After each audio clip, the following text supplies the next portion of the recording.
ਕੇਂਦਰੀ ਭਾਵ ਹੈ ਉਹ ਰਾਹੋਂ ਦੀ ਪੰਕਤੀਆਂ ਵਿੱਚ ਹੁੰਦਾ ਹੈ।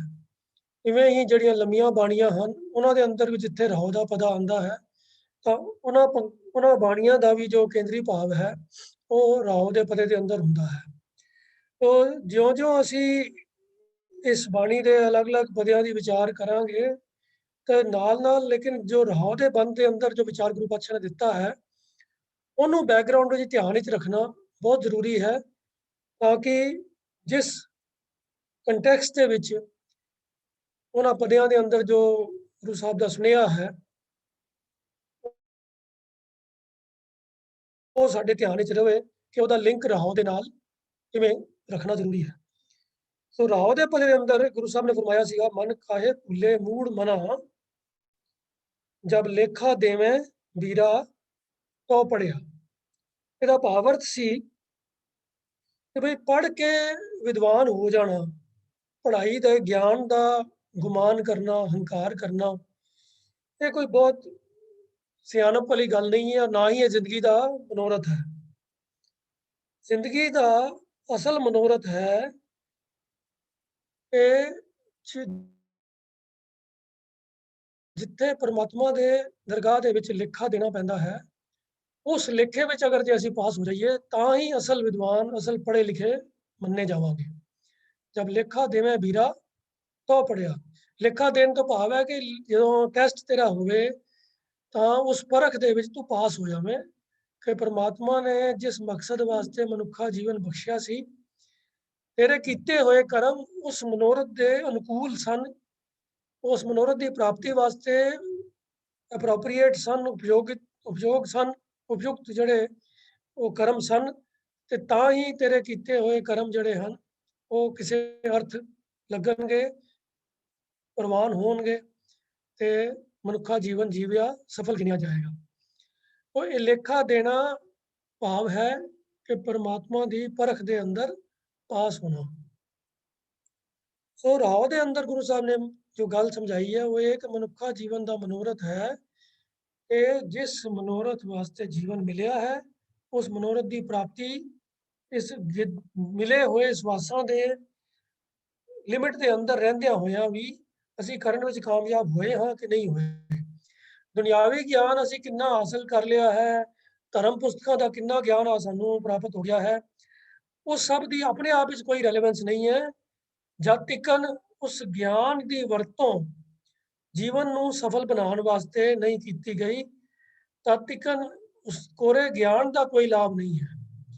तो कोई इंसान कितने भी धार्मिक ग्रंथ पढ़ लवे, उन्होंने भाव अर्थ समझ लवे, दूजिया नूं भी समझा लवे, उस सब कुछ का कोई अर्थ नहीं है अगर जे उहदे कीते हुए कर्म उस ज्ञान दे गुरु दे ज्ञान दे अनुकूल नहीं हैं। तो इस विचार नूं, इस मैसेज नूं ध्यान विच रख के ही ते हुण जिहड़े बाकी असीं अज दे पते भी विचार करनी है उन्होंने असीं समझण दा यतन करना है। तो 6वां पदा है अखै खुंदकार शाह आलम कर खरीद जिन खर्च दिया बंधन जाकै सब जग बांधिया अवरी का नहीं हुक्म पया। तो जिवें असीं भवन अखरी बाणी ਦੀ ਵਿਚਾਰ ਕਰਦਿਆਂ ਵੀ ਦੇਖਿਆ ਸੀ ਕਿ ਹਰ ਪੌੜੀ ਦੀ ਹਰ ਪਦਾ ਹੈ ਉਹਦੀ ਸ਼ੁਰੂਆਤ ਕਿਸੇ ਵਰਣਮਾਲਾ ਦੇ ਕਿਸੇ ਅੱਖਰ ਤੋਂ ਨਾਲ ਹੁੰਦੀ ਹੈ। ਉਹ ਸਿਰਫ ਇੱਕ ਕਾਵਕ ਜੋ ਸਿਸਟਮ ਹੈ, ਜੋ ਸੁੰਦਰਤਾ ਹੈ ਰਚਨਾ ਦੀ, ਉਹਨੂੰ ਮੇਨਟੇਨ ਕਰਨ ਵਾਸਤੇ ਉਸ ਤਰ੍ਹਾਂ ਉਸ ਸੀਰੀਜ਼ ਦੇ ਵਿੱਚ ਉਹ ਅੱਖਰ ਵਰਤੇ ਜਾਂਦੇ ਹਨ। ਪੰਕਤੀ ਦਾ ਅਰਥ ਕਰਨ ਲੱਗਿਆ ਉਸ ਅੱਖਰ ਦਾ ਆਪਣੇ ਆਪ ਵਿੱਚ ਕੋਈ अर्थ नहीं होता। तो इत्थे कखे अखर का रैफरेंस दे के ਉਹਦਾ ਭਾਵ ਸਿਰਫ ਉਹਦੀ ਇੰਪੋਰਟੈਂਸ ਸਿਰਫ ਇਹ ਹੁੰਦੀ ਹੈ ਕਿ ਉਸ ਪੰਕਤੀ ਦੇ ਅੰਦਰ ਉਸ ਅੱਖਰ ਦੀ ਵਰਤੋਂ ਜ਼ਿਆਦਾ ਕੀਤੀ ਜਾਂਦੀ ਹੈ। ਜਿਵੇਂ ਹੁਣ ਇਸ ਪੰਕਤੀ ਦੇ ਵਿੱਚ ਵੀ ਖੱਖਾ ਅੱਖਰ ਖੁੰਦਕਾਰ, ਖਰੀਦ, ਖਰਚ ਇਹ ਇਹਨਾਂ ਅੱਖਰਾਂ 'ਚ ਖੱਖੇ ਦੀ ਵਰਤੋਂ ਹੋਈ ਹੈ।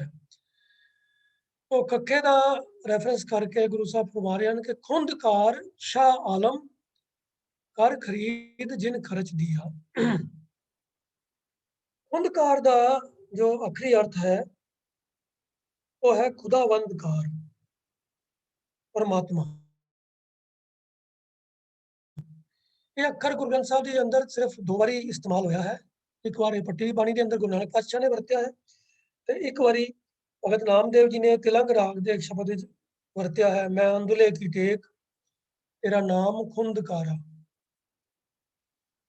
ਉਹ ਖੁੰਦਕਾਰਾ ਦਾ ਭਾਵ ਹੈ ਉਹ ਖੁਦਾਵੰਦਕਾਰ, ਭਾਵ खुदा परमात्मा। शाह आलम, आलम का अर्थ है पूरी कुल दुनिया, सारी दुनिया, सारी सृष्टि। शाह का अर्थ है मालक या पातशाह।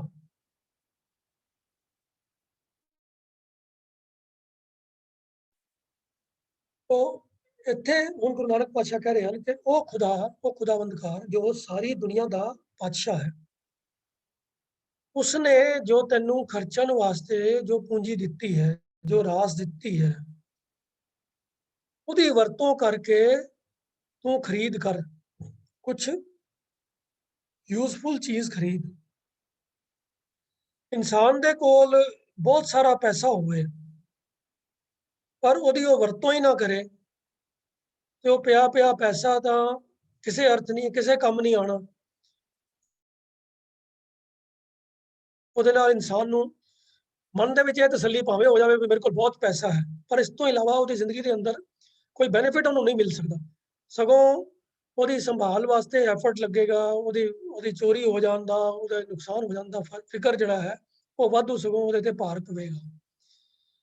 ਪੈਸੇ ਦਾ, ਦੌਲਤ ਦਾ ਅਸਲ ਲਾਭ ਤਾਂ ਹੀ ਹੈ ਜੇ ਉਸ ਦੀ ਸਹਿਯੋਗ ਵਰਤੋਂ ਕੀਤੀ ਜਾਵੇ, ਉਹਨਾਂ ਚੀਜ਼ਾਂ ਦੇ ਉੱਤੇ ਉਸ ਨੂੰ ਖਰਚ ਕੀਤਾ ਜਾਵੇ ਜਿਹੜੀਆਂ ਜੀਵਨ ਨੂੰ ਸੁਖੀ ਕਰਨ ਦੇ ਵਿੱਚ, ਜੀਵਨ ਦੇ ਵਿੱਚ ਕੰਫਰਟ ਦੇਣ ਵਿੱਚ ਸਹਾਈ ਹੋਣ। ਨਹੀਂ ਤਾਂ ਰੁਪਏ ਪੈਸੇ ਦਾ ਕੋਈ ਲਾਭ ਨਹੀਂ ਹੈ। ਤੋ ਇੱਥੇ ਸਾਨੂੰ ਖਰਚ ਕੀ ਮਿਲਿਆ ਹੈ ਪਰਮਾਤਮਾ ਪਾਸੋਂ? ਉਹ ਸਾਨੂੰ ਮਿਲਿਆ ਹੈ ਸਵਾਸਾਂ ਦੀ ਪੂੰਜੀ। ਮਨੁੱਖੀ ਜੀਵਨ ਇਹਦੇ ਅੰਦਰ ਜੋ ਸਵਾਸ ਮਿਲੇ ਹਨ, ਇਹ ਪਰਮਾਤਮਾ ਵੱਲੋਂ ਮਾਨੋ ਇੱਕ ਸਾਨੂੰ ਰਾਸ ਪੂੰਜੀ ਮਿਲੀ ਹੈ, ਖਰਚਾ ਮਿਲਿਆ ਹੈ, ਜਿਨ੍ਹਾਂ ਨੂੰ ਵਰਤ ਕੇ ਅਸੀਂ ਇਸ ਜ਼ਿੰਦਗੀ ਦੇ ਵਿੱਚ ਕੁਝ ਚੀਜ਼ਾਂ ਪ੍ਰਾਪਤ ਕਰਨੀਆਂ ਹਨ। ਤੇ ਉਹ ਸਵਾਸ ਖਰਚ ਕੇ ਅਸੀਂ ਕਿਹੜੇ ਕੰਮ ਉਹਨਾਂ ਸਵਾਸਾਂ ਨੂੰ ਖਰਚ ਕਰਦੇ ਹਾਂ, ਇਹ ਸਾਡੇ ਉੱਤੇ ਡਿਪੈਂਡ ਕਰਦਾ ਹੈ। ਅਸੀਂ ਇਹਨਾਂ ਸਵਾਸਾਂ ਨੂੰ ਮਾਇਕ ਪਦਾਰਥਾਂ ਦੀ ਪ੍ਰਾਪਤੀ ਵਾਸਤੇ ਵੀ ਖਰਚ ਕਰ ਸਕਦੇ ਹਾਂ, ਇਹਨਾਂ ਨੂੰ ਕਿਸੇ ਦੂਜੇ ਬੰਦੇ ਨੂੰ ਦੁੱਖ ਤਕਲੀਫ ਦੇਣ ਵਾਸਤੇ ਵੀ ਖਰਚ ਕਰ ਸਕਦੇ ਹਾਂ, ਕਿਸੇ ਦੂਸਰੇ ਬੰਦੇ ਦਾ ਭਲਾ ਕਰਨ ਵਾਸਤੇ ਵੀ ਖਰਚ ਕਰ ਸਕਦੇ ਹਾਂ, ਆਤਮਿਕ ਗਿਆਨ ਪ੍ਰਾਪਤ ਕਰਨ ਵਾਸਤੇ ਵੀ ਕਰ ਸਕਦੇ ਹਾਂ, ਗੁਰੂ ਦੀ ਔਰ ਗੁਰੂ ਦੇ ਪਿਆਰਿਆਂ ਦੀ, ਪਰਮਾਤਮਾ ਦੇ ਭਗਤਾਂ ਦੀ ਸੰਗਤ ਵਿੱਚ ਵੀ, ਪਰਮਾਤਮਾ ਦੀ ਸਿਫਤ ਸਲਾਹ ਦੇ ਵਿੱਚ ਵੀ ਖਰਚ ਕਰ ਸਕਦੇ ਹਾਂ। ਤੋ ਸੋਚਣ ਵਾਲੀ ਗੱਲ ਇਹ ਹੈ ਕਿ ਸਭ ਤੋਂ ਜ਼ਿਆਦਾ ਐਪਰੋਪਰੀਏਟ, ਸਭ ਤੋਂ ਜ਼ਿਆਦਾ ਵਧੀਆ ਸਵਾਸਾਂ ਨੂੰ ਕਿਸ ਕੰਮ ਵਿੱਚ ਖਰਚ ਕਰਨਾ ਚਾਹੀਦਾ ਹੈ ਕਿ ਜਿਸ ਨੂੰ ਕਰਕੇ ਸਾਨੂੰ ਇਹ ਲੱਗੇ ਕਿ ਵੀ ਇਹ ਸਭ ਤੋਂ ਜ਼ਿਆਦਾ ਪ੍ਰੋਫਿਟੇਬਲ ਇਨਵੈਸਟਮੈਂਟ ਹੈ। ਜਿਵੇਂ ਕੋਈ ਬੰਦਾ ਵਪਾਰੀ ਹੁੰਦਾ ਹੈ, ਉਹਦੇ ਕੋਲ ਕਈ ਆਪਸ਼ਨ ਹੁੰਦੀਆਂ ਹਨ, ਕਈ ਕਿਸਮ ਦੇ ਵਪਾਰ ਕਰ ਸਕਦਾ ਹੈ, ਪੈਸੇ ਨੂੰ ਉਹ ਕਈ ਜਗ੍ਹਾ ਤੇ ਇਸਤੇਮਾਲ ਕਰਕੇ ਉਹਦੇ ਤੋਂ ਹੋਰ ਰਿਟਰਨ ਲੈ ਸਕਦਾ ਹੈ। ਪਰ ਹਰ ਵਪਾਰ ਇੱਕੋ ਜਿਹਾ ਨਫੇ ਦੇਣ ਵਾਲਾ ਨਹੀਂ ਹੁੰਦਾ। ਕਿਸੇ ਵਪਾਰ ਚੋਂ ਚੰਗਾ ਜ਼ਿਆਦਾ ਨਫਾ ਮਿਲਦਾ ਹੈ, ਕਿਸੇ ਚੋਂ ਘੱਟ ਮਿਲਦਾ ਹੈ ਤੇ ਕਿਸੇ ਚੋਂ ਨੁਕਸਾਨ ਹੀ ਹੋ ਜਾਂਦਾ ਹੈ। ਤੋ ਇਹ ਇਨਸਾਨ ਦੀ ਸੋਚ ਵਰਤਨ ਦੇ ਢੰਗ ਦੇ ਉੱਤੇ ਡਿਪੈਂਡ ਕਰੇਗਾ ਕਿ ਉਹਨੇ ਆਪਣਾ ਖਰਚ ਜਿਸ ਚੀਜ਼ ਤੇ ਕੀਤਾ ਹੈ ਉਹਦੇ ਤੋਂ ਉਹਨੂੰ ਕੀ ਬੈਨੀਫਿਟ ਮਿਲਿਆ ਹੈ। ਪਰਮਾਤਮਾ ਵੱਲੋਂ ਸਾਨੂੰ ਜੋ ਖਰਚ ਮਿਲਿਆ ਹੈ ਉਹ ਹੈ ਸਵਾਸਾਂ ਦੀ ਰਾਸ ਪੂੰਜੀ ਹੈ, ਜਿਸ ਨੂੰ ਅਸੀਂ ਮੋਸਟ ਐਪਰੋਪਰੀਏਟ ਤਰੀਕੇ ਦੇ ਨਾਲ ਖਰਚ ਕਰਨਾ ਹੈ ਤਾਂ ਕਿ ਇਹ ਸਾਡੀ ਸਭ ਤੋਂ ਜ਼ਿਆਦਾ ਮੁਨਾਫੇ ਵਾਲੀ, ਸਭ ਤੋਂ ਜ਼ਿਆਦਾ ਨਫੇ ਵਾਲੀ ਇਨਵੈਸਟਮੈਂਟ ਬਣ ਸਕੇ। तो गुरु साहब ने इतने सिर्फ इशारे मात्र गल की है कि कखै खुंदकार शाह आलम कर खरीद जिन खर्च दिया। जिस दुनिया दे मालक ने, परमात्मा ने तेनू इस वासा रूपी खर्चे की सौंपना की है, ये पूंजी तेनू दी है, उन्होंने वरत के तू कुछ खरीद जिहदा तेनू जीवन दे विच लाभ होवे। की खरीदना है ये गल अगों जाके खुलेगी। तो अगली पंक्ति में कहते हैं कि बंधन जाके सब जग बांधिया, अवरी का नहीं हुक्म पया। पर एक जो एनवायरनमेंट है, जो कंडीशंस ਹਨ ਜਿਹਦੇ ਅੰਦਰ ਅਸੀਂ ਇਹ ਸਵਾਸਾਂ ਦੀ ਪੂੰਜੀ ਨੂੰ ਇਸਤੇਮਾਲ ਕਰਨਾ ਹੈ, ਮੰਨ ਲਓ ਜੋ ਬਿਜ਼ਨਸ এনवायरनमेंट ਹੈ, ਉਹਦੀ ਗੱਲ ਨੂੰ ਇਸ ਪੰਕਤੀ 'ਚ ਗੁਰੂ ਸਾਹਿਬ ਕਲੀਅਰ ਕਰ ਰਹੇ ਹਨ ਕਿ ਸਾਰਾ ਜਗਤ ਜਿਹੜਾ ਹੈ ਉਹ ਜਿਸ ਪਰਮਾਤਮਾ ਦੇ ਬੰਧਨ ਦੇ ਵਿੱਚ ਬੰਨਿਆ ਹੋਇਆ ਹੈ, ਉਹਦੇ ਬਣਾਏ ਹੋਏ ਨਿਯਮਾਂ ਦੇ ਅੰਦਰ ਹੀ ਸਾਰਾ ਜਗਤ ਬੱਝਾ ਹੋਇਆ ਹੈ ਤੇ ਹੋਰ ਕਿਸੇ ਦਾ ਹੁਕਮ ਜਿਹੜਾ ਹੈ ਉਹ ਇਸ ਜਗਤ ਵਿੱਚ ਨਹੀਂ ਚੱਲਦਾ। ਅਵਰੀ ਮੈਨੇ ਕਿਸੇ ਹੋਰ ਦਾ ਨਹੀਂ ਹੁਕਮ ਪਿਆ। ਹੋਰ ਕਿਸੇ ਉਸ ਪਰਮਾਤਮਾ ਤੋਂ ਛੁੱਟ ਕਿਸੇ ਹੋਰ ਦਾ ਕੋਈ ਹੁਕਮ ਨਹੀਂ ਇੱਥੇ ਪਿਆ ਹੋਇਆ, ਨਹੀਂ ਚੱਲਦਾ। ਭਾਵ ਉਹਦੇ ਹੁਕਮ ਦੇ ਅਧੀਨ ਰਹਿ ਕੇ ਹੀ ਸਾਰੇ ਕੰਮ ਕਰਨੇ ਹਨ। ਮਾਨੋ ਜਿਵੇਂ ਕਿਸੇ ਕੰਟਰੀ 'ਚ ਤੁਸੀਂ ਰਹਿੰਦੇ ਹੋ, ਤਾਂ ਤੁਸੀਂ ਕੋਈ ਵੀ ਅਗਰ ਵਪਾਰ ਕਰਨਾ ਚਾਹੁੰਦੇ ਹੋ ਤਾਂ ਉਸ ਵਪਾਰ ਦੀ ਜੋ ਸਰਕਾਰ ਵੱਲੋਂ ਰੈਗੂਲੇਟਰੀ ਅਥਾਰਟੀ ਬਣਾਈ ਗਈ ਹੁੰਦੀ ਹੈ, ਜੋ ਉਸ ਵਪਾਰ ਨੂੰ ਕੰਟਰੋਲ ਕਰਨ ਵਾਸਤੇ ਜੋ ਸਰਕਾਰ ਨੇ ਨਿਯਮ ਬਣਾਏ ਹੁੰਦੇ ਹਨ, ਉਹਨਾਂ ਦੇ ਮੁਤਾਬਕ ਹੀ ਤੁਹਾਨੂੰ ਕੰਮ ਕਰਨਾ ਪੈਂਦਾ ਹੈ। ਤੇ ਜੋ ਬਿਜ਼ਨਸ এনवायरनमेंट ਹੈ, ਜੋ ਨਿਯਮ ਹਨ, ਜੋ ਰੈਗੂਲੇਸ਼ਨਸ ਹਨ, ਉਹਨਾਂ ਦੇ ਬਾਰੇ ਤੁਹਾਨੂੰ ਪੂਰੀ ਨੌਲੇਜ ਹੋਣੀ ਵਪਾਰ ਸ਼ੁਰੂ ਕਰਨ ਤੋਂ ਪਹਿਲਾਂ ਜ਼ਰੂਰੀ ਹੁੰਦੀ ਹੈ। ਮੰਨ ਲਓ ਕਿਸੇ ਨੇ ਕੋਈ ਫੈਕਟਰੀ ਲਗਾਉਣੀ ਹੈ ਤੇ ਹੁਣ ਉਹ ਕੋਈ ਕੈਮੀਕਲ ਫੈਕਟਰੀ ਹੈ, ਤਾਂ ਉਹਨੂੰ ਪਹਿਲੇ ਇਹ ਪਤਾ ਕਰਨਾ ਪਏਗਾ ਕਿ ਬਈ ਜਿਸ ਜਗ੍ਹਾ ਤੇ ਮੈਂ ਫੈਕਟਰੀ ਲਗਾਉਣ ਦੀ ਸੋਚ ਰਿਹਾ ਹਾਂ, ਉਸ ਏਰੀਆ ਦੇ ਅੰਦਰ, ਉਸ ਲੋਕੇਸ਼ਨ ਤੇ ਇਸ ਤਰ੍ਹਾਂ ਦੇ ਕੈਮੀਕਲਸ ਦਾ ਫੈਕਟਰੀ ਲਗਾਉਣੀ ਅਲਾਉਡ ਵੀ ਹੈ ਜਾਂ ਨਹੀਂ ਹੈ, ਜਾਂ ਕਿਹੜੇ ਏਰੀਆ ਦੇ ਅੰਦਰ ਜਿਹੜੇ ਹਨ ਡੈਜ਼ਿਗਨੇਟਿਡ ਏਰੀਆਜ਼ ਹਨ ਜਿੱਥੇ ਇਹ ਵਾਲੀ ਫੈਕਟਰੀ ਲਗਾਈ ਜਾ ਸਕਦੀ ਹੈ। ਫਿਰ ਕੀ ਸੇਫਟੀ ਨੋਰਮਸ ਹਨ ਜੋ ਪੂਰੇ ਕਰਨੇ ਹਨ। ਤੇ ਫਿਰ ਜਿਹੜੇ ਲੋਕਾਂ ਨੂੰ EMPLOY ਕਰਨਾ ਹੈ, ਉਹਨਾਂ ਦੇ ਵੀ EMPLOYMENT ਦੇ ਜੋ ਰੂਲਸ ਹਨ, ਜੋ ਹੋਰ ਸਾਰੇ ਵੀ ਰੈਗੂਲੇਸ਼ਨ ਐਪਲੀਕੇਬਲ ਹਨ, ਉਹ ਸਾਰੇ ਉਸਨੂੰ ਪਤਾ ਹੋਣੇ ਚਾਹੀਦੇ ਹਨ ਤੇ ਉਹਨਾਂ ਦੇ ਅੰਦਰ ਰਹਿ ਕੇ ਹੀ ਕੰਮ ਹੋ ਸਕਦਾ ਹੈ। ਤੋ ਗੁਰੂ ਸਾਹਿਬ ਨੇ ਵੀ ਇੱਥੇ ਸਾਨੂੰ ਇਹ ਗੱਲ ਸਮਝਾਈ ਹੈ ਕਿ ਇਸ ਜਗਤ ਦੇ ਵਿੱਚ ਰਹਿੰਦਿਆਂ ਹੋਇਆਂ ਜੋ ਤੁਸੀਂ ਸਵਾਸਾਂ ਨੂੰ ਜਿਸ ਤਰੀਕੇ ਦੇ ਨਾਲ ਵੀ ਖਰਚ ਕਰੋਗੇ, ਜੋ ਕੰਮ ਵੀ ਕਰੋਗੇ ਉਹਨਾਂ ਸਵਾਸਾਂ ਨੂੰ ਵਰਤ ਕੇ, ਉਹ ਸਭ ਵੀ ਉਸ ਪਰਮਾਤਮਾ ਦੇ ਬਣਾਈ ਹੋਈ ਨਿਯਮਾਵਲੀ, ਉਹਦੇ ਬਣਾਏ ਹੋਏ ਅਸੂਲਾਂ ਦੇ ਅਧੀਨ ਹੀ ਜਿਹੜਾ ਹੈ ਉਹ ਤੁਹਾਨੂੰ ਵਰਤਣੇ ਪੈਣਗੇ। ਸਾਰਾ ਜਗਤ ਜਿਹੜਾ ਹੈ ਉਹ ਪਰਮਾਤਮਾ ਦੀ ਬਣਾਈ ਹੋਈ ਨਿਯਮਾਂ ਦੇ ਅੰਦਰ ਹੀ ਬੱਝਾ ਹੋਇਆ ਹੈ ਤੇ ਹੋਰ ਕਿਸੇ ਦਾ ਇੱਥੇ ਹੁਕਮ ਨਹੀਂ ਚੱਲਦਾ। ਤਾਂ ਤੁਹਾਨੂੰ ਕੋਈ ਵੀ ਡਿਸੀਜਨ ਲੈਣ ਤੋਂ ਪਹਿਲਾਂ ਇਹ ਸਭ ਪਹਿਲੇ ਧਿਆਨ 'ਚ ਰੱਖਣਾ ਪਏਗਾ ਕਿ ਪਰਮਾਤਮਾ ਦੇ ਹੁਕਮ ਦੇ ਅਧੀਨ ਰਹਿੰਦਿਆਂ ਹੋਇਆਂ ਹੀ ਤੁਸੀਂ ਕੋਈ ਵੀ ਕੰਮ ਕਰ ਸਕਦੇ ਹੋ। ਪਰਮਾਤਮਾ ਦੀ ਜੋ ਸ੍ਰਿਸ਼ਟੀ ਦੇ ਚਲਾਨ ਦੇ ਨਿਯਮ ਹਨ, ਉਹਨਾਂ ਦੇ ਉਲਟ ਤੁਸੀਂ ਕੰਮ ਨਹੀਂ ਕਰ ਸਕਦੇ। ਤਾਂ ਇਹ ਇਸ ਸ਼ਲੋਕ ਇਸ ਪਦੇ ਦਾ ਵਿੱਚ ਜੋ ਸੁਨੇਹਾ ਹੈ ਗੁਰੂ ਨਾਨਕ ਪਾਤਸ਼ਾਹ ਨੇ ਦਿੱਤਾ ਹੈ ਕਿ ਇਸ ਜਗਤ ਦੇ ਮਾਲਕ ਨੇ ਹੀ ਸਭ ਜੀਵਾਂ ਨੂੰ ਸਵਾਸਾਂ ਦੀ ਪੂੰਜੀ ਦਿੱਤੀ ਹੈ, ਜਿਹਨੂੰ ਇਸਤੇਮਾਲ ਕਰਕੇ ਅਸੀਂ ਆਪਣੇ ਜੀਵਨ ਨੂੰ ਸਫਲਤਾ ਦੀ ਮੰਜ਼ਿਲ ਵੱਲ ਜੋ ਹੈ ਅੱਗੇ ਵਧਾਉਣਾ ਹੈ। ਪਰ ਇਹ ਧਿਆਨ 'ਚ ਰੱਖਣਾ ਹੈ ਕਿ ਸਾਰਾ ਜਗਤ ਉਸ ਪਰਮਾਤਮਾ ਦੇ ਬਣਾਏ ਹੋਏ ਨਿਯਮਾਂ 'ਚ ਬੱਝਾ ਹੋਇਆ ਹੈ ਤੇ ਉਹਦੇ ਤੋਂ ਛੁੱਟ ਹੋਰ ਕਿਸੇ ਦਾ ਹੁਕਮ ਇਸ ਜਗਤ ਵਿੱਚ ਨਹੀਂ ਚੱਲਦਾ। ਅਗਲਾ ਪਦਾ ਜੋ ਹੈ 7ਵਾਂ ਨੰਬਰ, ਉਹਦੇ ਵਿੱਚ ਹੁਣ ਅੱਗੋਂ ਗੁਰੂ ਸਾਹਿਬ ਫਰਮਾ ਰਹੇ ਹਨ, ਗੱਗੈ ਗੋਏ ਗਾਏ ਜਿਨ ਛੋਡੀ, ਗੱਲੀ ਗੋਬਿੰਦ ਗਰਭ ਭਇਆ, ਪੜ ਭਾਂਡੇ ਜਿਨ ਆਵੀ ਸਾਜੀ, ਚਾੜਨ ਵਾਹੈ ਤਈ ਕੀਆ। ਇਹ ਥੋੜੇ ਜਿਹੇ ਲਫ਼ਜ਼ ਐਸੇ ਇਸ ਪਦੇ ਵਿੱਚ ਆਏ ਹਨ ਜਿਹੜੇ ਸਾਡੇ ਅੱਜ ਕੱਲ੍ਹ ਦੀ ਖਾਸ ਤੌਰ ਤੇ ਸ਼ਹਿਰੀਆਂ ਦੀ ਬੋਲੀ ਵਿੱਚ ਤਾਂ ਬਿਲਕੁਲ ਹੀ ਇਸਤੇਮਾਲ ਨਹੀਂ ਹੁੰਦੇ। ਪਰ ਇਹਦਾ ਸੰਬੰਧ ਇਹਨਾਂ ਲਫ਼ਜ਼ਾਂ ਦਾ ਕੁਮਹਾਰ ਦੇ ਟ੍ਰੇਡ ਦੇ ਨਾਲ ਹੈ। ਕੁਮਹਾਰ ਦਾ ਜੋ ਕੰਮ ਹੈ, ਜੋ ਭਾਂਡੇ ਬਣਾਉਣ ਵਾਲਾ ਕੁਮਹਾਰ ਹੈ, ਉਹਦੇ ਨਾਲ ਇਹਨਾਂ ਦਾ ਤਲਕ ਹੈ। ਉਹ ਗੱਗੇ ਅੱਖਰ ਦਾ ਰੈਫਰੈਂਸ ਦੇ ਕੇ ਗੁਰੂ ਸਾਹਿਬ ਕਹਿ ਰਹੇ ਨੇ, ਗੋਏ ਗਾਏ ਜਿਨ ਛੋਡੀ, ਗੱਲੀ ਗੋਬਿੰਦ ਗਰਭ ਭਇਆ। ਜਿਵੇਂ ਤੁਸੀਂ ਨੋਟਿਸ ਕਰ ਰਹੇ ਹੋਵੋਗੇ ਕਿ ਪਹਿਲੀ ਪੰਕਤੀ ਵਿੱਚ ਗੱਗਾ ਅੱਖਰ ਬਾਰ-ਬਾਰ ਇਸਤੇਮਾਲ ਹੋ ਰਿਹਾ ਹੈ। ਘੜ ਭਾਂਡੇ ਜਿਨ ਆਵੀ ਸਾਜੀ, ਚਾੜਨ ਵਾਹੈ ਤਈ ਕੀਆ। ਗੋਏ ਗਾਏ ਜਿਨ ਛੋਡੀ, ਜਿਨ ਛੋਡੀ ਜਿਸਨੇ ਕੀਤੀ। ਛੋਡੀ ਇਹ ਇਸ ਸੈਂਸ ਵਿੱਚ ਇਸਤੇਮਾਲ ਹੋਇਆ ਹੈ ਜਿਵੇਂ ਅਸੀਂ ਕਈ ਵਾਰੀ ਆਮ ਬੋਲੀ ਦੇ ਵਿੱਚ ਇਹ ਗੱਲ ਕਰਦੇ ਹਾਂ, ਮੈਂ ਤਾਂ ਇਹ ਕੰਮ ਕਰ ਛੱਡਿਆ ਹੈ, ਭਾਵ ਮੈਂ ਉਹਨੂੰ ਕੰਪਲੀਟ ਕਰ ਦਿੱਤਾ ਹੈ, ਇਹ ਕੰਮ ਮੈਂ ਮੁਕਾ ਛੱਡਿਆ ਹੈ। ਉਹ ਛੱਡਿਆ ਲਫ਼ਜ਼ ਜਿਹੜਾ ਹੈ ਉਹ ਸਿਰਫ ਇੱਕ ਉਸ ਕਿਰਿਆ ਨੂੰ सपोर्ट करने वास्ते कि भाई ये काम ਕੰਪਲੀਸ਼ਨ ਦੇ ਨੇੜੇ ਹੋ ਗਿਆ ਹੈ, ਇਹ ਕੰਪਲੀਟ ਹੋ ਗਿਆ ਹੈ ਕੰਮ, ਉਸ ਸੈਂਸ ਵਿੱਚ ਲਫ਼ਜ਼ ਛੱਡਿਆ ਅਸੀਂ ਵਰਤਦੇ ਹਾਂ। ਮੈਂ ਇਹ ਕੰਮ ਕਰ ਛੱਡਿਆ ਹੈ, ਮੈਂ ਮੁਕਾ ਛੱਡਿਆ ਹੈ। तो इसी तरह ही आ रहा है कि परमात्मा ने जिन गोए गाई, गोए गाए जिन छोड़ी, जिन मैंने जिसने गोए गाई, गोए का जो अर्थ है वो हुंदा है जिवें गुनना, सॉरी गोए का अर्थ हुंदा है मिट्टी ते गाए का अर्थ है गुन गुन के। ये दोनों का वैसे मैनू भी कन्फ्यूजन है कि किदा अर्थ मिट्टी है ते गोई। हाँ जी, तो गोई का अर्थ है गुनना ਤੇ ਗੋਈ ਗਾਈ ਗਾਈ ਗਾਏ ਦਾ ਅਰਥ ਹੈ ਮਿੱਟੀ, ਜਿਨੇ ਮਿੱਟੀ ਨੂੰ ਗੁੰਨ ਕੇ ਛੱਡ ਦਿੱਤਾ ਹੈ।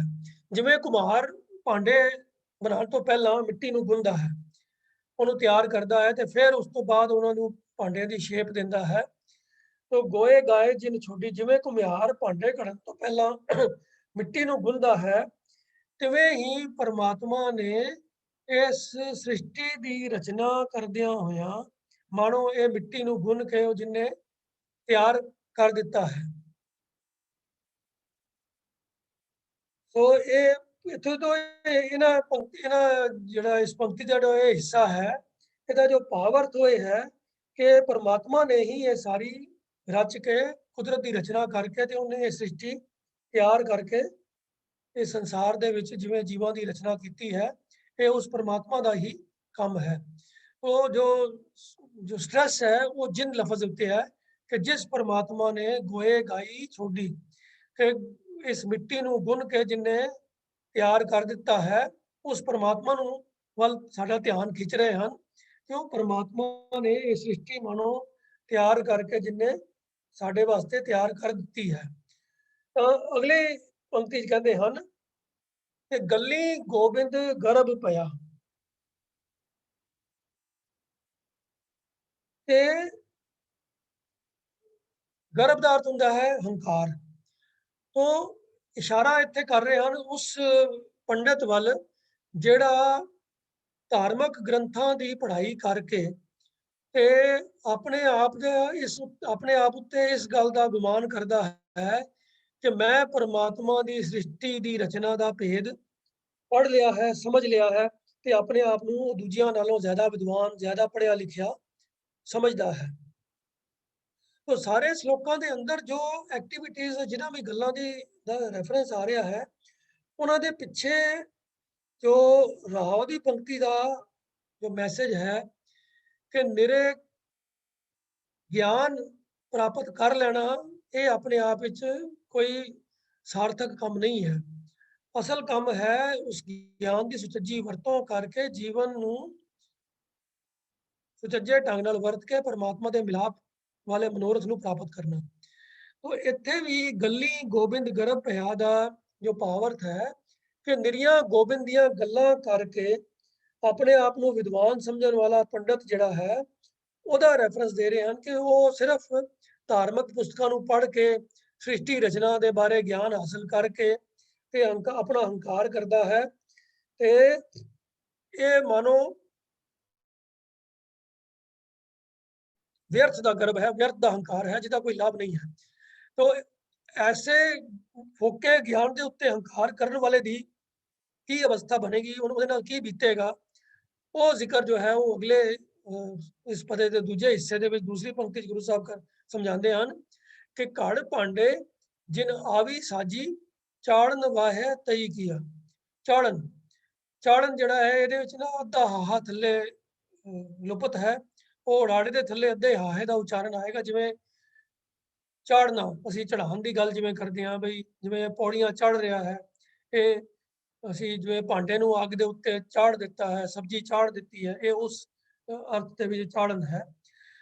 ਉਹ ਗੁਰੂ ਸਾਹਿਬ ਕਹਿੰਦੇ ਹਨ ਕਿ ਜਿਵੇਂ ਭਾਂਡੇ ਨੂੰ ਬਣਾ ਕੇ ਜਿਹੜੀ ਮਿੱਟੀ ਤਿਆਰ ਹੋਈ ਹੈ, ਕੁਮਾਰ ਕੀ ਕਰਦਾ ਹੈ ਕਿ ਪਹਿਲਾਂ ਮਿੱਟੀ ਨੂੰ ਗੁੰਨ ਲੈਂਦਾ ਹੈ, ਫਿਰ ਉਹਦੇ ਤੋਂ ਭਾਂਡੇ ਦੀ ਸ਼ੇਪ ਬਣਾ ਕੇ ਭਾਂਡੇ ਨੂੰ ਕੱਢ ਲੈਂਦਾ ਹੈ, ਤੇ ਫਿਰ ਕੀ ਕਰਦਾ ਹੈ ਉਹ ਅੱਗ ਬਾਲਦਾ ਹੈ, ਆਵੇ ਦੇ ਅੰਦਰ ਭੱਠੀ ਦੇ ਵਿੱਚ ਅੱਗ ਬਾਲਦਾ ਹੈ, ਤੇ ਉਸ ਘੜੇ ਹੋਏ ਭਾਂਡੇ ਨੂੰ ਉਸ ਆਵੇ ਦੇ ਉੱਤੇ, ਭੱਠੀ ਦੇ ਉੱਤੇ ਉਹ ਸੇਕਣ ਵਾਸਤੇ ਤੇ ਉਹਨੂੰ ਚੜਾ ਦਿੰਦਾ ਹੈ ਕਿ ਤਾਂ ਕਿ ਭਾਂਡਾ ਪੱਕ ਜਾਵੇ।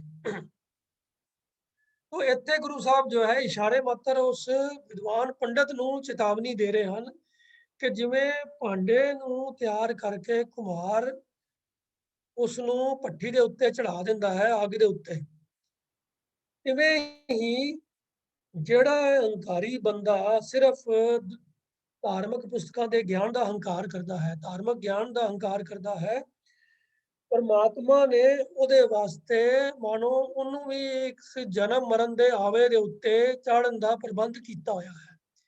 ਘੜ ਭਾਂਡੇ ਜਿਨ ਆਵੀ ਸਾਜੀ ਚਾੜਨ ਵਾਹੇ, ਵਾਹੇ ਦਾ ਮਤਲਬ ਹੈ ਉਸ ਨੂੰ, ਉਸ ਪੰਡਤ ਨੂੰ, ਉਸ ਹੰਕਾਰੀ ਬੰਦੇ ਨੂੰ ਭੱਠੀ ਦੇ ਉੱਤੇ ਆਵੇ ਦੇ ਉੱਤੇ ਚਾੜਨ ਦਾ ਪ੍ਰਬੰਧ ਉਸਨੇ ਪ੍ਰਮਾਤਮਾ ਨੇ ਕੀਤਾ ਹੋਇਆ ਹੈ।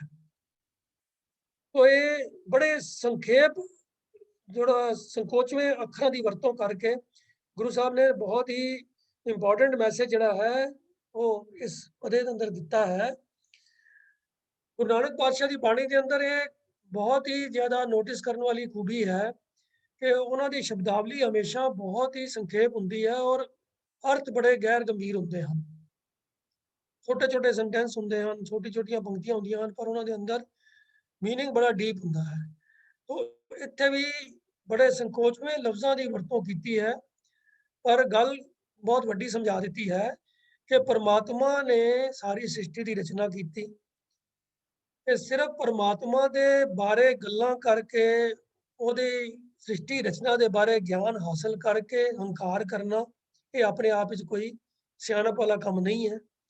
तो ਜਿਹੜਾ ਐਸੇ ਗਿਆਨ ਦਾ ਹੰਕਾਰ ਕਰਦਾ ਹੈ, ਪਰਮਾਤਮਾ ਨੇ ਉਵੇਂ ਹੀ ਜਿਵੇਂ ਕਿ ਇੱਕ ਕੁम्हार ਭਾਂਡੇ ਨੂੰ ਘੜ ਕੇ ਤੇ ਭੱਠੀ ਦੇ ਉੱਤੇ ਚੜਾ, ਅੱਗ ਦੇ ਉੱਤੇ ਚੜਾ ਦਿੰਦਾ ਹੈ, ਐਸੇ ਹੰਕਾਰੀ ਬੰਦੇ ਵਾਸਤੇ ਪਰਮਾਤਮਾ ਨੇ ਵੀ ਉਹਨੂੰ ਵੀ ਭੱਠੀ ਦੇ ਉੱਤੇ, ਆਵੇ ਦੇ ਉੱਤੇ ਚਾੜਨ ਦਾ ਇੰਤਜ਼ਾਮ ਕੀਤਾ ਹੋਇਆ ਹੈ। ਭਾਵ ਜਨਮ ਮਰਨ ਦਾ ਗੇੜ ਉਹਦੇ ਵਾਸਤੇ ਪਰਮਾਤਮਾ ਨੇ ਵੀ ਤਿਆਰ ਕੀਤਾ ਹੋਇਆ ਹੈ ਕਿ ਐਸਾ ਇਨਸਾਨ ਜਿਹੜਾ ਫੋਕੇ ਗਿਆਨ ਦਾ ਹੰਕਾਰ ਹੀ ਕਰਦਾ ਰਹਿੰਦਾ ਹੈ ਤਾਂ ਉਹ ਜੀਵਨ ਨੂੰ ਸਫਲ ਕਰਕੇ ਤੇ ਪਰਮਾਤਮਾ ਵਿੱਚ ਅਭੇਦ ਨਹੀਂ ਹੋ ਸਕਦਾ। ਪਰਮਾਤਮਾ ਨੇ ਉਹਦੇ ਵਾਸਤੇ ਤਿਆਰ ਕੀਤਾ ਹੋਇਆ ਹੈ ਜਨਮ ਮਰਨ ਦਾ ਗੇੜ। ਤਈ ਦਾ ਅਰਥ ਹੈ ਤਿਆਰ, ਚਾੜਨ ਵਾਸਤੇ, ਜਿਸ ਭੱਠੀ ਦੇ ਉੱਤੇ ਚਾੜਨ ਵਾਸਤੇ ਪਰਮਾਤਮਾ ਨੇ ਉਹ ਸਿਸਟਮ ਤਿਆਰ ਕੀਤਾ ਹੋਇਆ ਹੈ ਕਿ ਉਹ ਮੁੜ ਕੇ ਜੰਮਣ ਮਰਨ ਦੇ ਗੇੜ 'ਚ ਪਿਆ ਰਹੇਗਾ। ਉਹ ਜਿਵੇਂ ਕੋਈ ਦੁਨੀਆਦਾਰ ਇਨਸਾਨ ਹੈ ਜਿਹਨੂੰ ਕੋਈ ਧਰਮ ਦੀ ਸਮਝ ਨਹੀਂ ਹੈ, ਸੋਝੀ ਨਹੀਂ ਹੈ, ਤੇ ਉਹ ਕੇਵਲ ਮਾਇਆ ਦੇ ਮਗਰ ਲੱਗ ਕੇ ਹੀ ਆਪਣਾ ਜੀਵਨ ਵਿਅਰਥ ਗਵਾ ਲੈਂਦਾ ਹੈ। ਤੇ ਜਿਵੇਂ ਉਹ ਜਨਮ ਮਰਨ ਦੇ ਗੇੜ 'ਚ ਪੈਂਦਾ ਹੈ ਤਾਂ ਨਿਰੇ ਧਾਰਮਿਕ ਗਿਆਨ ਨੂੰ ਹਾਸਲ ਕਰਕੇ ਜੀਵਨ ਵਿੱਚ ਜਿਹਨੇ ਅਪਲਾਈ ਨਹੀਂ ਕੀਤਾ ਤੇ ਸਿਰਫ ਉਸ ਧਾਰਮਿਕ ਗਿਆਨ ਦਾ ਹੰਕਾਰ ਹੀ ਕੀਤਾ ਹੈ, ਐਸਾ ਮਨੁੱਖ ਵੀ ਜਨਮ ਮਰਨ ਦੇ ਗੇੜ ਦੇ ਵਿੱਚ ਹੀ ਪਵੇਗਾ। ਇਹ ਇਸ ਪਦੇ ਤੋਂ ਸਾਨੂੰ ਮੈਸੇਜ ਮਿਲਦਾ ਹੈ। तो निरोल धार्मिक पुस्तकों का ज्ञान अपने आप सफिशिएंट नहीं है। असी भी अपने उत्ते लगा के सोचिए कि असी भी अगर जे गुरबाणी नूं पढ़ के उहदे अर्थ भाव समझ के ते इस गल का हंकार करिए कि हाँ भी मैनू तो गुरबाणी की समझ आ गई है, मैनू सोझी है, लोगों नूं तो पता ही नहीं है, वो तो बिना समझे पाठ करते हैं, मैं तो अर्थ विचार करके पाठ करता हाँ, इस गल का हंकार करे। पर जे वो कीता होया विचार जीवन दे विच अप्लाई नहीं होया, जे जीवन उस बाणी दे मैसेज दे अनुकूल नहीं बनिया तो ये हंकार फोका है। तो जिवें कोई अनजान बंदा जिवें जन्म मरण के गेड़ विच पएगा, तिवें ही ये ज्ञानवान बंदा भी जन्म मरण के गेड़ विच ही पएगा जे अगर वो जीवन नूं उस गुरबाणी दे सुनेहे दे अनुसार जीवन विच तब्दीली नहीं लिआंदा, जीवन नूं उहदे अनुसार नहीं चलांदा। तो सारा दारो मदार जिहड़ा है, इंपॉर्टेंस जिहड़ी है वो इंप्लीमेंटेशन दे उत्ते है, कीते हुए कर्मां दे उत्ते है, ना कि सिर्फ हासिल कीते हुए अकली ज्ञान या आखरी ज्ञान की इंपॉर्टेंस नहीं है। तो जो पट्टी बाणी का जो राह दे अंदर जो मेन जो कंटिन्यू थ्रू आउट सारे बाणी के अंदर मैसेज जो नाल दे नाल चलदा जा रहा है वो यही है कि फोका ज्ञान जिहड़ा है वो अपने आप विच किसी काम नहीं आंदा ਜਦ ਤੱਕ ਉਸ ਚੰਗੇ ਗਿਆਨ ਦੇ ਵਿੱਚੋਂ ਮੈਸੇਜ ਨੂੰ ਐਕਸੈਪਟ ਕਰਕੇ ਜੀਵਨ ਦੇ ਵਿੱਚ ਇੰਪਲੀਮੈਂਟ ਨਾ ਕਰ ਲਿਆ ਜਾਵੇ, ਤਦ ਤੱਕ ਉਸ ਗਿਆਨ ਦੀ ਕੋਈ ਵੈਲਿਊ ਨਹੀਂ ਹੈ। ਤੋ ਅਸਲ ਪੜਿਆ ਹੋਇਆ ਉਹੀ ਬੰਦਾ ਹੈ ਜਿਹੜਾ ਪਰਮਾਤਮਾ ਦੇ ਲੇਖੇ ਦੇ ਵਿੱਚ ਪਾਸ ਹੋ ਜਾਂਦਾ ਹੈ। ਤੋ ਇਸ ਕਰਕੇ ਇਹ ਜੋ ਪੰਡਤ ਨੂੰ ਗੁਰੂ ਸਾਹਿਬ ਦਾ ਜੋ ਸੁਨੇਹਾ ਹੈ, ਜੋ ਮੈਸੇਜ ਹੈ, ਉਹ ਸਾਡੇ ਸਾਰਿਆਂ ਉੱਤੇ ਵੀ ਲਾਗੂ ਹੁੰਦਾ ਹੈ ਕਿ ਅਸੀਂ ਵੀ ਨਿਰੋਲ ਆਪਣੇ ਗਿਆਨ ਦਾ ਹੰਕਾਰ ਕਰਕੇ ਆਪਣੇ ਆਪ ਨੂੰ ਦੂਜਿਆਂ ਨਾਲੋਂ ਬਿਹਤਰ ਨਾ ਸਮਝੀਏ, ਸਗੋਂ ਜੀਵਨ ਦੀ ਜੋ ਪਰਖ ਹੈ ਉਹ ਜੀਵਨ ਜਾਚ ਦੇ ਉੱਤੇ, ਜੀਵਨ 'ਚ ਕੀਤੇ ਹੋਏ ਕਰਮਾਂ ਦੇ ਆਧਾਰ ਦੇ ਉੱਤੇ ਹੋਣੀ ਹੈ। ਅਗਲੇ ਪਦੇ ਦੇ ਅੰਦਰ ਵੀ ਫਿਰ ਇਸੇ ਹੀ ਗੱਲ ਦੇ ਉੱਤੇ ਗੁਰੂ ਸਾਹਿਬ ਸਟ੍ਰੈਸ ਕਰ ਰਹੇ ਹਨ। ਕੱਗੈ ਘਾਲ ਸੇਵਕ ਜੇ ਘਾਲੈ, ਸ਼ਬਦ ਗੁਰੂ ਕੈ ਲਾਗ ਰਹੈ, ਬੁਰਾ ਭਲਾ ਜੇ ਸਮ ਕਰ ਜਾਣੈ, ਇਨ ਬਿਦ ਸਾਹਿਬ ਰਮਤ ਰਹੈ। ਹੁਣ ਕੱਗੇ ਅੱਖਰ ਦਾ ਰੈਫਰੈਂਸ ਦੇ ਕੇ ਗੁਰੂ ਸਾਹਿਬ ਕਹਿ ਰਹੇ ਹਨ ਕਿ ਘਾਲ ਸੇਵਕ ਜੇ ਘਾਲੈ, ਸ਼ਬਦ ਗੁਰੂ ਕੈ ਲਾਗ ਰਹੈ। ਸ਼ਬਦ ਦੇ ਦੱਦੇ ਨੂੰ ਸਿਹਾਰੀ ਹੈ, ਭਾਵ ਸ਼ਬਦ ਦੇ ਵਿੱਚ, ਸ਼ਬਦ ਦੇ ਮੈਸੇਜ ਦੇ ਵਿੱਚ ਆਪਣੀ ਸੁਰਤ ਨੂੰ ਲਗਾ ਲਵੇ। ਘਾਲ ਸੇਵਕ ਜੇ ਘਾਲੈ, ਘਾਲ ਘਾਲਣ ਦਾ ਮਤਲਬ ਹੁੰਦਾ ਹੈ ਕਰੜੀ ਮਿਹਨਤ ਕਰਨੀ, ਚੰਗੀ ਮਿਹਨਤ ਕਰਨੀ, ਪੂਰੀ ਫੁੱਲ ਆਪਣੀ ਜਿੰਨੀ ਕੈਪੈਸਿਟੀ ਹੈ ਉਹਦੇ ਮੁਤਾਬਕ ਪੂਰੀ ਮਿਹਨਤ ਦੇ ਨਾਲ ਕੰਮ ਕਰਨਾ। ਕਿਸ ਮਿਹਨਤ ਦੀ ਗੱਲ ਹੋ ਰਹੀ ਹੈ ਇੱਥੇ ਕਿ ਸ਼ਬਦ ਗੁਰੂ ਕੈ ਲਾਗ ਰਿਹਾ। ਇਹ ਨਿਰਾ ਦੁਨਿਆਵੀ ਵਿਦਿਆ ਦੇ ਉੱਤੇ ਜਾਂ ਧਾਰਮਿਕ ਗ੍ਰੰਥਾਂ ਦੀ ਵਿਦਿਆ ਦੇ ਉੱਤੇ ਹੰਕਾਰ ਕਰਨ ਦੀ ਥਾਂ ਜੇ ਮਨੁੱਖ ਸੇਵਕ ਬਣ ਜਾਵੇ, ਸੇਵਾ ਭਾਵਨਾ ਆਪਣੇ ਅੰਦਰ ਲੈ ਆਵੇ, ਤੇ ਫਿਰ ਇਹ ਘਾਲਣਾ ਘਾਲੇ ਕਿ ਸ਼ਬਦ ਗੁਰੂ ਕੈ ਲਾਗ ਹੈ, ਕਿ ਆਪਣੀ ਸੁਰਤ ਨੂੰ ਗੁਰੂ ਦੇ ਸ਼ਬਦ ਦੇ ਵਿੱਚ ਜੋੜ ਲਵੇ ਔਰ ਥਰੂ ਆਊਟ ਆਪਣੀ ਜ਼ਿੰਦਗੀ ਲਾਗ ਰਹਾ ਮਤਲਬ ਇਹ ਕੰਟੀਨਿਊਸ ਹੈ ਕਿ ਸਾਰਾ ਸਮਾਂ ਹਮੇਸ਼ਾ ਹੀ ਗੁਰੂ ਦੇ ਸ਼ਬਦ ਦੇ ਵਿੱਚ ਉਹ ਆਪਣੀ ਸੁਰਤ ਨੂੰ ਜੋੜੀ ਰੱਖੇ। ਇਹ ਨਹੀਂ ਹੈ ਕਿ ਵੀ ਅੱਧੇ ਘੰਟੇ ਵਾਸਤੇ ਸੁਰਤ ਜੋੜ ਲਈ ਤੇ ਫਿਰ ਚਲੋ ਉਸ ਤੋਂ ਬਾਅਦ ਜੋ ਮਰਜ਼ੀ ਕਰ ਲਿਆ। ਇਹ ਕੰਟੀਨਿਊਸ ਹੈ, ਭਾਵ ਅੱਠੇ ਪਹਿਰ, ਜਿਵੇਂ ਬਾਣੀ ਦੀ ਪੰਕਤੀ ਆਉਂਦੀ ਹੈ ਨਾ ਕਿ ਅੱਠੇ ਪਹਿਰ ਇੱਕ ਤੈ ਲਵੈ, ਮੰਨੈ ਹੁਕਮ ਅਪਾਰ। ਜਿਹੜਾ ਪ੍ਰਮਾਤਮਾ ਦੇ ਹੁਕਮ ਦੇ ਵਿੱਚ ਰਹਿਣ ਵਾਲਾ ਜੀਵ ਹੈ ਉਹ ਅੱਠੇ ਪਹਿਰ ਇੱਕ ਤੈ ਲਵੈ, ਉਹਦਾ ਹੁਕਮ ਹਰ ਪਹਿਰ, ਅੱਠੇ ਪਹਿਰ ਹੀ ਮੰਨਦੇ ਹਨ ਹਮੇਸ਼ਾ ਪੂਰੀ ਜ਼ਿੰਦਗੀ। तो इस करके जी इतने भी गल है शब्द गुरु के लाग रहा है, ये भी कंटिन्यूस सेंस दे विच है कि हमेशा ही सुरत जी है शब्द दे विच जुड़ी रहे। तो हुण हमेशा सुरत जुड़ी रहन तो की भाव है कि जो गुरु दे बाणी दे अंदर, गुरु दे शब्द के अंदर जो जीवन जाच दसी जाती है, दुनिया के अंदर कोई भी काम करन लगिया, जीवन का कोई भी एक्शन लैन लगिया, कोई डिसीजन लैन लगिया, हमेशा ही गुरु दे उपदेश का ध्यान मन दे विच रहे ते उहदे मुताबक ही निर्णय किया जाए, उहदे मुताबक ही एक्शन लिया जाए। ये गल तो असीं सारे ही समझते हाँ कि असीं जिहड़े भी सरीरक तौर के उत्ते काम करते हाँ, जो भी निर्णय करते हाँ, एक्शन करते हाँ, वो सब का डिसीजन पहला साडे माइंड के अंदर, मन के अंदर हुंदा है। ते साडी सोच पहला निर्णय असीं करके ते उस तो बाद साडे जिहड़े अगों फर्दर एक्शन जिहड़े हन होंदे हन। तो अगर सोच साडी, सुरत साडी जिहड़ी है गुरु के उपदेश के नाल जुड़ी रहेगी तो साडे फैसले जिहड़े हन जीवन दे विच करन वाले कामां दे बारे जो निर्णय असीं लवांगे, जो गाइडेंस असीं अपने सरीरक इंद्रियां नूं करांगे, देंगे, वो हमेशा ही गुरु के उपदेशों के अनुकूल होएगी। तो उस गल की ही प्रेरणा इस पंक्ति च गुरु साहब कर रहे हैं कि घाल सेवक जे घाल है, ये काम है पूरे डिसिपलिन का, पूरे मर्यादा दे विच रह के, पूरे ध्यान रख के, क्योंकि नहीं तो जो सुभावक तौर के उत्ते इंसान का सुभाव है कि इंसान अवेसला हो जाता है, माया दे प्रभाव के अधीन आ जाता है। तो उन्हां सब तो बचदियां होइयां पूर्ण ध्यान दे नाल, पूरी कालना दे नाल सुरत जिहड़ी है गुरु के शब्द दे नाल लगी रहे ते फिर उस उपदेश नूं पूरे भरोसे दे नाल स्वीकार करके जीवन विच अपना लवे। तो उस उपदेश का ही एक ढंग है कि बुरा भला जे सम कर जाने, इन बिद साहिब रमत रहै। ते फिर अपनी दुनियावी विद्या अपने मन के विचारों के अधीन अपनी सोच ਨੂੰ ਵਰਤਣ ਦੀ ਥਾਂ ਉਹਦੇ ਮੁਤਾਬਕ ਫੈਸਲੇ ਕਰਨ ਦੀ ਥਾਂ बुरे या भले का निर्णय अपनी अकल के आधार के उत्ते ना करे, बल्कि जो अकल कहती है ਉਹਦੇ मुताबक कोई बुरा या भला जो उसनों अपने बेनिफिट वास्ते या अपने नुकसान वास्ते भी कोई काम लगता है, उस तरीके नाल निर्णय करने की बजाय गुरु के उपदेश के अनुकूल ही निर्णय करे। सुरत जिहड़ी है वो शब्द के विच जुड़ी रहे, तो फिर दुनियावी सियानप दुनियावी अकल की वरतों करके मंदे या चंगे का निर्णय ना करे। जो कुछ भी परमात्मा की रजा दे विच वापर रहा है उस सब कुछ नूं सम करके जाने। जिवें बाणी च ये गल अनेकां वारी होर भी आंदी है, सुख ते दुख नूं ही सम करके जाने। गुरु तेग बहादुर पातशाह का भी उपदेश इस तरह का है, सुख दुख दोनों सम कर जाना है। तो बुरा भला जे सम कर जाना है, तो इंसान की अपनी अकल जिहड़ी है वो तो स्वार्थी वृत्ति हुंदी है, वो हमेशा अपने बेनिफिट नूं भला ते दूजियां दे नुकसान नूं भला मंनदी है। ते जे अपने नाल कोई वधीकी हो जाए, कोई नुक्स पै जाए, कोई कष्ट आ जाए तो उहनूं बुरा मंनदी है। दूजियां नाल जिन्ना मर्जी बुरा हो जाए उसनूं बुरा नहीं मंनदी, दूजियां दा नुकसान नूं कई वारी भला मंन लैंदी है।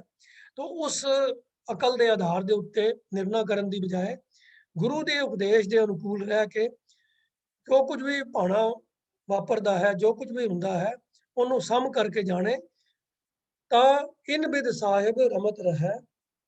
तो यही एक तरीका है कि गुरु के उपदेश के विच पूरा भरोसा करके जीवन नूं ਜਾਂ इसे तरीके बतीत करना, तो इसे तरीके दे नाल ही परमात्मा दे नाम दे विच जुड़िया जा सकता है, ਉਹਦੇ सिमरन दे विच ਉਹਦੀ याद दे विच जुड़िया जा सकता है। रमत रहै ਦਾ ਭਾਵ है परमात्मा की याद दे विच जुड़ना।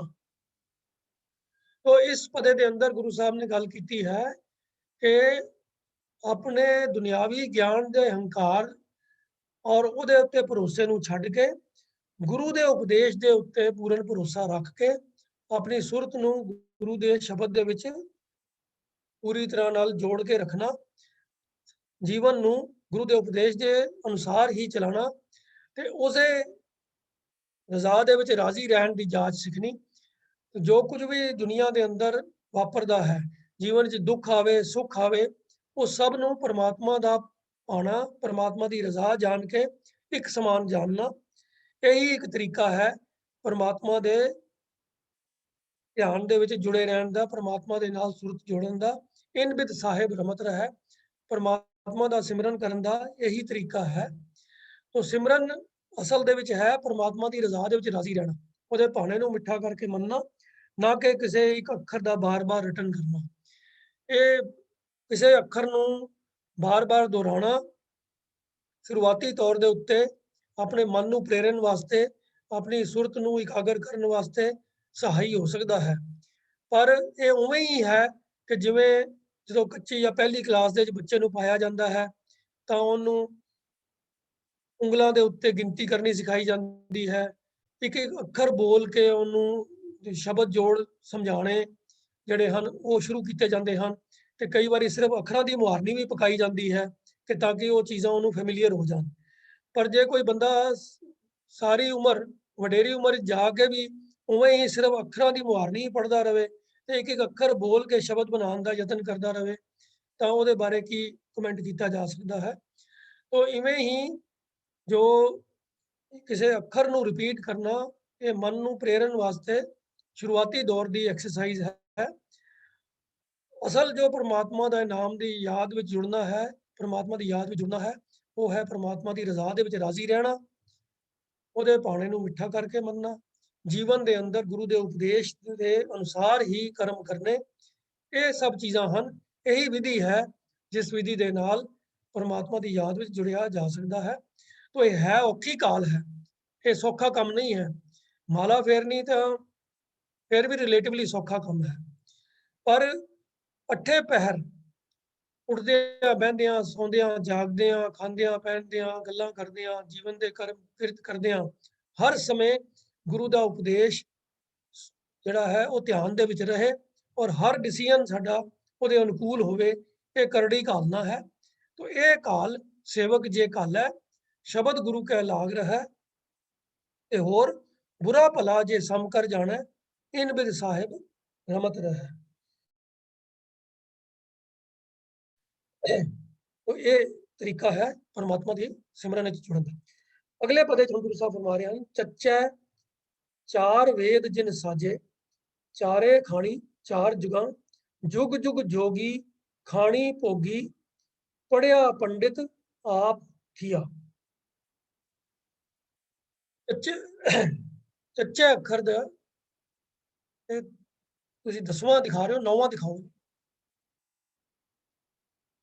9वां मिस हो गया लगता है। खैर मैं एक बार दोबारा पढ़ देता हाँ 9वां पदा चच्चे चार वेद जिन साजे चारे खानी चार जुगां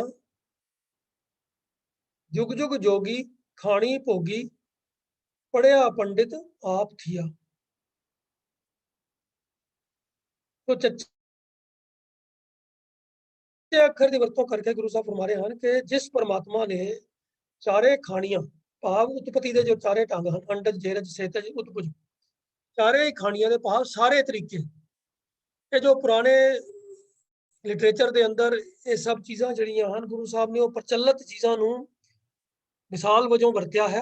गिनतियां मिनतियां दे विच गुरु साहब ने कोई अपनी सहमति नहीं दी है। गुरबाणी के अंदर अनेकों खानियां की भी गल आई है। तो लेकिन प्रचलित भारतीय समाज के अंदर जो पुराना लिटरेचर से उसके मुताबिक चार खानियां प्रमुख मनिया जांदियां सी अंडज जेरज सेतज ते उत्पुज। अंडज भाव जो जीव अंडे तो पैदा होंदे हैं जेरज जो वीरज तो पैदा होंदे हैं सेतज जो गंदगी पसीने आदि तो पैदा होंदे हैं उत्पुज जो जमीन के विचों दी पैदा होंदे हैं। तो ये चार मेन तरीके उत्पत्ति के गिने जाते थे।